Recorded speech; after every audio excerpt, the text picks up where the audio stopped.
ಅಲ್ಲ, ಇಂಥ ಅವಿವೇಕಿಗಳಿಗೆ ಯಾರು ಏನು ಹೇಳೋಕ್ಕಾಗಲ್ಲ.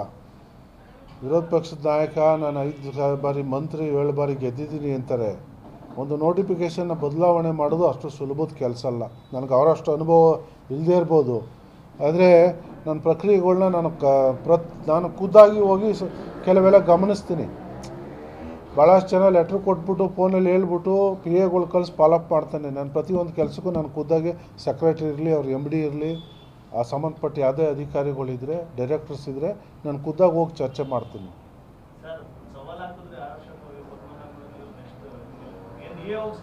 ನಾನು ಸ್ಪರ್ಧೆ ಮಾಡಲ್ಲ, ಚುನಾವಣೆ ಮಾಡ್ತೀವಿ. ಚುನಾವಣೆ ಜವಾಬ್ದಾರಿ ನಾನು ತಗೋತೀನಿ. ಹೌದು. ಈಗ 4 ಗ್ರಾಮ ಪಂಚಾಯತಿಗಳಿಗೆ ಸೇರ್ಪಡೆ ಆಗಿವೆ, 8 ಗ್ರಾಮಗಳಷ್ಟು ಸೇರ್ಪಡೆ ಆಗಿವೆ, ಇನ್ನೊಂದಷ್ಟು ಗ್ರಾಮಗಳು ಸೇರ್ಪಡೆ. ಈಗ ನಗರಸಭೆಯಿಂದ ಅನಾನುಕೂಲ ಆಗ್ತದೆ ಅಂದರೆ, ಈಗ ನಮಗೆ ಕೆಲವರು ಇದ್ದವರು ಏನೋ ಇಲ್ಲೋ ಗೊತ್ತಿಲ್ಲ, ಈ ಚನ್ನಸಂದ್ರದವರು, ಉಪ್ಪಿನಕೆರೆಯವರು, ವೈದ್ಯನಾಥ್ಪುರದವರು, ನಮ್ಮ ಯಮನಹಳ್ಳಿಯವರು, ಮರ್ಕರದೊಡ್ಡಿ ಬಿಡಿ ಸೇರ್ಕೊತದೆ. ಈ ಅಕ್ಕಪಕ್ಕದವ್ರು ಎಲ್ಲರೂ ಕೂಡ ನಮ್ಮದು ಸೇರಿಸ್ಬಿಡಿ ಅನ್ನುವಂಥದ್ದು ಭಾಳಷ್ಟು ಜನ ಒತ್ತಡ ಹಾಕಿದ್ದಾರೆ. ಇನ್ನೂ ನಿರಂತರವಾಗಿ ಕೇಳ್ತಾ ಇದ್ದಾರೆ, ಸೇರಿಸ್ಬಿಡಿ ನಮ್ಮದು ಈ ಜೊತೆಗೆ ಸೇರ್ಕೊಬಿಡಿ. ಆದರೆ ಅನಾನುಕೂಲ ಆಗೋದಿದ್ರೆ ಯಾಕೆ ಅವ್ರು ಕೇಳ್ತಾರೆ? 100ಕ್ಕೆ 100 ಭಾಳಷ್ಟು ಜನ ಈಗ ಅಭಿವೃದ್ಧಿ ಆಗಬೇಕಾದವ್ರು ನಮ್ಮ ಹತ್ರ ಕೇಳ್ತಾರೆ. ಅಶೋಕ್ ಹತ್ರ ಹೋಗಿ ಕೇಳೋಕ್ಕಾಗತ್ತಾ? ಅದ್ಯಾರೋ ಛಲವಾದಿ ಹತ್ರ ಹೋಗಿ ಕೇಳೋಕ್ಕಾಗತ್ತಾ?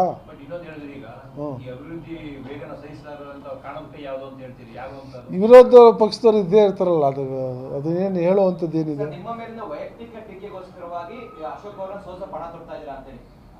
ಅಲ್ಲ, ನಾವು ನನಗೆ ಏನು ಹೇಳಿದ್ರು, ನಿಂದು ಅವಧಿ 2 ವರ್ಷ ಒಳಗೆ ಕೆಲಸ ಮಾಡು ಅಂದ್ರೆ, ಅದಕ್ಕೆ ನಾನು ಹೇಳೋದು, ನಾನಿರುವವರೆಗೂ ನಾನು ರಾಜಕಾರಣ ಮಾಡಬೇಕು, ನನ್ನ ನಂತರ ನನ್ನ ಮಕ್ಕಳು ನನ್ನ ಕುಟುಂಬಸ್ಥರು ಮಾಡಬೇಕು ಅನ್ನೋ ಉದ್ದೇಶಕ್ಕೆ ನಾನು ಇಲ್ಲಿ ಬಂದವನಲ್ಲ.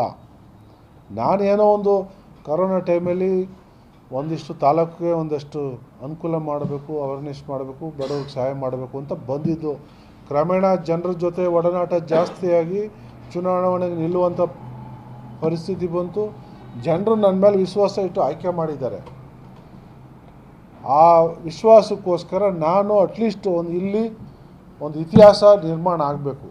ಅಭಿವೃದ್ಧಿ ವಿಚಾರದಲ್ಲಿ ಜನರ ನಿರೀಕ್ಷೆಗೆ ಇದು ಶಾಶ್ವತವಾಗಿ ಉಳಿಯುವಂಥ ಕೆಲಸನ ಮಾಡೋಬೇಕು ಅನ್ನೋದು ನನ್ನ ಉದ್ದೇಶ. ನಾನು ಅವ್ರ ಥರ ನಾನು ಮಂತ್ರಿ ಆಗಬೇಕು, DCM ಆಗಬೇಕು, ವಿರೋಧ ಪಕ್ಷದ ನಾಯಕನಾಗಬೇಕು ಅಂತ ಕನಸು ಇಟ್ಕೊಂಡು ನಾನಿಲ್ಲಿ ಕೆಲಸ ಮಾಡ್ತಾಯಿಲ್ಲ. ಜನರಿಗೆ ಅನುಕೂಲ ಮಾಡೋಕ್ಕೆ, ಈ ತಾಲೂಕಿನ ಅಭಿವೃದ್ಧಿ ಮಾಡೋಕ್ಕೋಸ್ಕರ ನಾನು ಕೆಲಸ ಮಾಡ್ತಾಯಿದ್ದೀನಿ. ನಮ್ಮ ಉದ್ದೇಶ, ನಮ್ಮ ಸರ್ಕಾರ ಉದ್ದೇಶ ಅಷ್ಟೇ, ಜನರಿಗೆ ಬದುಕು ಕಟ್ಕೊಡುವಂಥದ್ದು, ಒಳ್ಳೇದು ಮಾಡೋ ಉದ್ದೇಶ ನಮ್ಮದು. ಅವ್ರದ್ದು ಅಧಿಕಾರ ಇಟ್ಕೊಳ್ಳೋದು, ಹಿಂಬಾಗ್ಲಿಂದ ಹೋಗಿ ಅಧಿಕಾರ ಇಟ್ಕೊಳ್ಳೋದು, ಈ ಪ್ರವೃತ್ತಿ ಅವ್ರದ್ದು.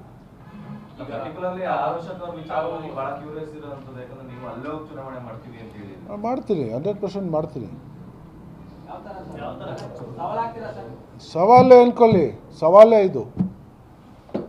ಭಾಳಷ್ಟು ಈಸಿಯಾಗಿ ಹೆಂಗೆ ಎತ್ಕೊಬಂದವ್ರು ಅನ್ನೋದು ಇತಿಹಾಸ ಭಾಳಷ್ಟು ಜನರಿಗೆ ಗೊತ್ತಿಲ್ಲ. ಎಲ್ಲರ ಜೊತೆ ಅಡ್ಜಸ್ಟ್ಮೆಂಟು. ಒಬ್ಬ ನಾಯ್ಡು ನಿಂತರೆ ಇನ್ನೊಬ್ಬ ನಾಯ್ಡಿಗೆ ದುಡ್ಡು ಕೊಟ್ಟು ಚುನಾವಣೆಗೆ ನಿಲ್ಲಿಸ್ತಾರೆ. ನೇರವಾಗಿ ಬಂದು ಫೈಟ್ ಮಾಡುವಂಥ ಸಾಮರ್ಥ್ಯ ಇಲ್ಲ. ಅಲ್ಲಲ್ಲೇ ಅಡ್ಜಸ್ಟ್ಮೆಂಟ್ ಹೋಗಿ ಅಲ್ಲಿ ಪಕ್ಕದ BTM ಲೇಔಟಲ್ಲಿ ನಿಂತ್ಕೊಂಡು ಗೆಲ್ಲಿ ನೋಡೋಣ. ಇವ್ರು 7 ಬಾರಿ ಗೆದ್ದವರು, ವಿರೋಧ ಪಕ್ಷದ ನಾಯಕರು, ಡೆಪ್ಟಿ CM 5 ಖಾತೆಗೆ 5 ಸಾರಿ ಮಂತ್ರಿ ಆದವರು. BTMಲ್ಲಿ ನಿಂತ್ಕೊಂಡು ಗೆಲ್ಲಿ. ಅಲ್ಲಿ ಯಾರು ಕ್ಯಾಂಡಿಡೇಟ್ ಇಲ್ಲ ಪಾಪ BJPಯವರು. ಅಷ್ಟು ದೊಡ್ಡ ಲೀಡ್ರು ಠೇವಣಿ ಯಾಕೆ ಕಳ್ಕೊಬಂದರು ಕನಕಪುರದಲ್ಲಿ? ಬೇಡ, ಪಕ್ಕಕ್ಕೆ ರಾಮನಗರಕ್ಕೆ ಬಂದು ನಿಂತ್ಕೊಳ್ಳಿ ಚುನಾವಣೆಗೆ.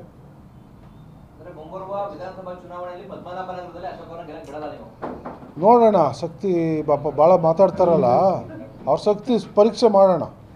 ಯಾರು ಪಾಪ ಆಸಕ್ತಿ ಕೊಟ್ಟಿರಲಿಲ್ಲ ಅದ್ರ ಬಗ್ಗೆ. ಬೇರೆ ಬೇರೆ ಥರ ಅಡ್ಜಸ್ಟ್ಮೆಂಟ್ ಇದೆ ಅಲ್ಲಿ, ನನಗೆ ತಿಳಿದಿರೋ ಪ್ರಕಾರ. ಈ ಬಾರಿ ನೋಡೋಣ, ಅಲ್ಲಿ ವಹಿಸ್ಕೊಳ್ಳೋಣ ಬಿಡಿ, ಸಂದರ್ಭ ಬಂದರೆ.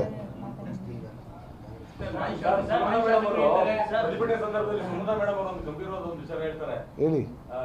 ಏನು ಗಿಚ್ಚಲಗೆರೆ ಗ್ರಾಮ ಪಂಚಾಯತಿಗೆ ಈಗ ಅಲ್ಲಿ ಇಂಡಸ್ಟ್ರಿಯಲ್ ವರಮಾನ ತುಂಬಾ ಇದೆ, ಕೋಟ್ಯಾಂತರ ರೂಪಾಯಿ ವರಮಾನ ಇದೆ. ಆ ವರಮಾನ ತಪ್ಪೋಗುತ್ತೆ ಅನ್ನೋ ಒಂದು ಮಾತನ್ನು ಕೂಡ ಹೇಳ್ತಾರೆ. ವರಮಾನ ಅಲ್ಲಿಗೆ ಅಭಿವೃದ್ಧಿಗೆ ಉಪಯೋಗಿಸ್ತಾರಲ್ಲ, ಗೆದ್ಲಿಗೆರೆನಾಗ ಅದಕ್ಕೆ ಬಳಸ್ಬೋದು, ಅದಕ್ಕೇನು ಬಳಸಬಾರ್ದು ಅಂತ ಏನಿಲ್ಲ. ಮತ್ತು ಇನ್ನೂ ಒಂದು ಮಾತು ಹೇಳ್ತೀನಿ ಅವ್ರಿಗೆ, ಟ್ಯಾಕ್ಸು ನೀವು ಕಟ್ಬಿಡೋಕ್ಕೂ ಅಷ್ಟು ಕಟ್ಟಬೇಕು ಅಂತ ಅಪಪ್ರಚಾರ ಮಾಡ್ತಾರಲ್ಲ, ನಾನು ನಿಮ್ಮ ಮುಂದೆ ಭರವಸೆ ಕೊಡ್ತಾಯಿದ್ದೀನಿ, ಇನ್ನೂ 5 ವರ್ಷ ಅವ್ರಿಗೆ ಯಾವುದೇ ₹1 ಹೊರೆ ಆದರೆ ಅದನ್ನು ನಾನು ಭರಿಸ್ತೀನಿ. ನನ್ನ ಸ್ವಂತ ಹಣನ ಗೆದ್ಲಿಗೆರೆ ಗ್ರಾಮಸ್ಥರಿಗೆ ನಾನು ಭರಿಸ್ತೀನಿ, ಅದು ನನ್ನ ಜವಾಬ್ದಾರಿ.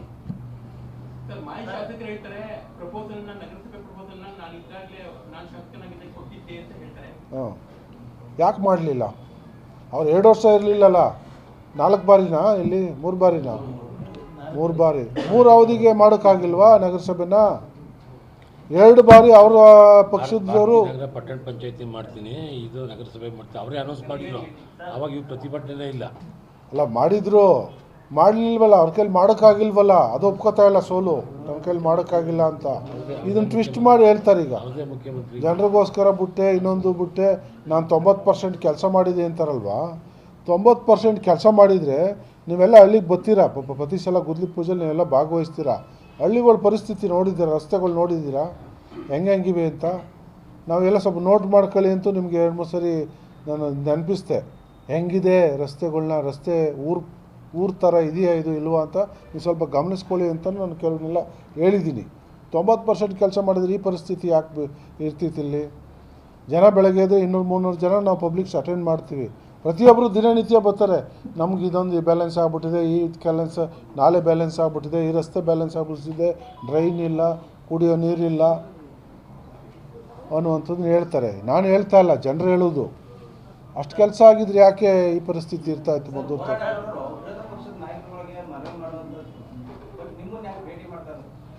ಅದು ಗೊತ್ತಿಲ್ಲ, ನೀವು ಅವ್ರನ್ನ ಕೇಳಬೇಕು.